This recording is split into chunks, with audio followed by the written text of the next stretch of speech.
All right, Coach, day 5, and things looking good. How did you feel about today's practices? Well, I thought for day 5, I thought we took some positive steps forward.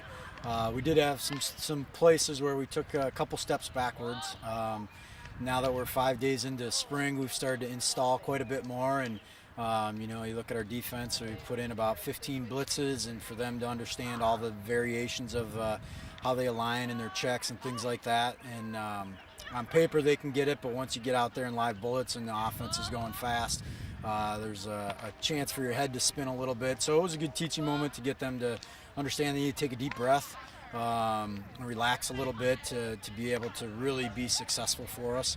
And offensively, I think they were a little ahead of us today, and they did a good job of taking advantage of some of our mistakes, and they looked a little bit crisper.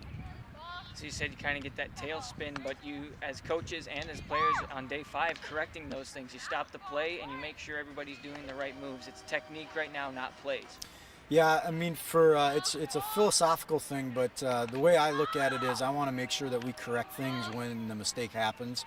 It's probably because I've got a teacher's background, but if we make a mistake, I don't want to keep making that mistake all day in practice, because then it's going to get ingrained, and if you wait to get back into meetings and watch it on film, and then now they're not going to do it correct for a full day. So we want to be much more hands-on, correct any issues right away, so that way through the rest of practice they've learned and they can do it correctly and understand why.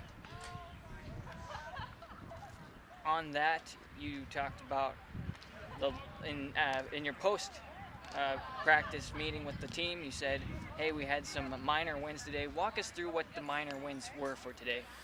So today we ended our practice with a situation, and we simulated the first series of a game. And so our offense started with the ball, and then we just called it up, and they just reacted to the situations as they arose, down, distance, whatever. And defensively, we did the same thing. And offensively, we were able to move the ball from the 25 all the way down to the 7. And then at that point, the defense was able to hold, and we held them to a field goal, and which we converted. And so when we look at minor victories, defensively, we didn't want them to drive down the field, but once they got into the red zone, we held them to a field goal and held them to 3 points. And offensively, we started the game by putting points on the board. And, we obviously want to score as many touchdowns as we can, but we also need to be satisfied putting points on the board. And so those are some of the minor things, and we can build on that. We don't need to, look at being 14-0 today and have that be our ultimate goal. Today we want to make every opportunity find our positives and find our wins.